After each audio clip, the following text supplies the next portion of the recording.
ഹേമശാമാരെ എല്ലാവർക്കും നമ്മുടെ പുതിയ വ്ളോഗിലേക്ക് ഹാർദവമായ സ്വാഗതം. നമ്മൾ കടയിൽ നിന്ന് 5 രൂപയ്ക്കും 10 രൂപയ്ക്കും നമ്മൾ ലേസ് മേടിച്ച് കഴിക്കാറുണ്ടല്ലേ. പക്ഷേ ഇന്ന് നമുക്ക് വേറെ ഒരു കിടക്കാച്ച ഐറ്റം ഉണ്ടാക്കിയാലോ. വായോ, എന്റെ കയ്യിൽ ഇത്രയും ലേസ് ഇരിപ്പുണ്ടേ. ഇതിൽ നിങ്ങൾക്ക് ഇഷ്ടപ്പെട്ട ഏതാണെന്ന് പറയണം. എന്ന് വെച്ചാൽ ഇതാണോ ഇതാണോ ഇതാണോ ഇതാണോ ഇതാണോ ഇതാണോ നിങ്ങൾക്ക് ഇഷ്ടപ്പെട്ട ഏതാണെന്ന് കമന്റ് ഇട്ടാൽ മതിയെ. അങ്ങനെ നമ്മൾ കുറച്ച് ലേസ് എടുത്ത് കേട്ടോ, ഒരു 5 പാക്കറ്റ് നമ്മൾ എടുത്തിട്ടുള്ളൂ. അങ്ങനെ നമ്മൾ ലേസ് എല്ലാം എടുത്ത് അതിനെ ഓരോന്നായിട്ട് നമ്മൾ പൊട്ടിച്ചിട്ടാണ് കേട്ടോ. നമ്മൾ കടയിൽ നിന്ന് വെറുതെ 5 രൂപയ്ക്ക് വാങ്ങിച്ച് കഴിക്കുന്നതിനെക്കാട്ടിയും ഇങ്ങനെയൊക്കെ ചെയ്ത് കഴിച്ചാൽ നല്ലതല്ലേ. അപ്പം നമുക്ക് എന്തായാലും ട്രൈ ചെയ്ത് നോക്കാം. നമ്മൾ അങ്ങനെ ഓരോന്നായിട്ട് നമ്മൾ പൊട്ടിച്ചിട്ടാണ് കേട്ടോ.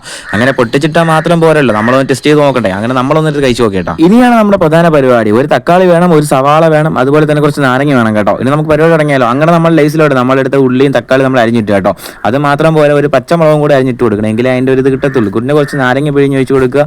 പിന്നെ നമുക്ക് വേണ്ടത് കുറച്ച് ടൊമാറ്റോ സോസ്. കുറച്ചെന്ന് വെച്ചാൽ നിങ്ങളുടെ ആവശ്യം നിങ്ങൾ എടുത്തോ, എൻ്റെ ആവശ്യത്തിൽ ഞാൻ എടുക്കുന്നു. അങ്ങനെ നമ്മൾ ടൊമാറ്റോ സോസ് എടുത്തോളൂ. ഇനി നമ്മുടെ കൈ കൊണ്ടാണ് നമ്മുടെ പരിപാടി. നിങ്ങൾക്ക് ആർക്കെങ്കിലും ദേഷ്യം ഉണ്ടെങ്കിൽ അതിൻ്റെ അടുത്ത് ഒന്ന് തീർക്കാതെ ഇതിൻ്റെ അടുത്ത് അങ്ങ് തീർത്ത് കൊടുത്താൽ കേട്ടോ. അത്രേ ഉള്ളൂ. എന്ന് വെച്ചാൽ കൈ കൊണ്ടങ്ങ് നല്ല എടുത്ത് അങ്ങ് നല്ല പൊടിച്ചങ്ങ് എടുക്കുക. അങ്ങനെ നമ്മൾ സാധനം സെറ്റാക്കി എടുത്തിട്ടുണ്ട്. അങ്ങനെ നമ്മുടെ സാധനം നമ്മൾ റെഡിയാക്കി എടുത്ത കേട്ടോ. എന്തുകൊണ്ടും സൂപ്പറായിട്ട് വന്നിട്ടുണ്ട്. ഒന്ന് കഴിച്ചു നോക്കാം. ഒരു കുറ്റവും പറയാലോ, സൂപ്പർ സാധനം. ആ ഉള്ളിയുടെയും തക്കാളിയുടെയും സോസിൻ്റെ ഇതൊക്കെ വന്നപ്പം എന്തുകൊണ്ട് വെറൈറ്റി ആട്ടോ. അപ്പോൾ ഇന്നത്തെ വീഡിയോ ഇഷ്ടപ്പെട്ടാൽ മറക്കാതെ ലൈക്ക് ചെയ്യുക, സപ്പോർട്ട് ചെയ്യുക. അടുത്തും നല്ല നല്ല വീഡിയോസ് നമ്മൾ വരുന്നതായിരിക്കും. അതുവരേക്കും എല്ലാവർക്കും തെറ്റാം.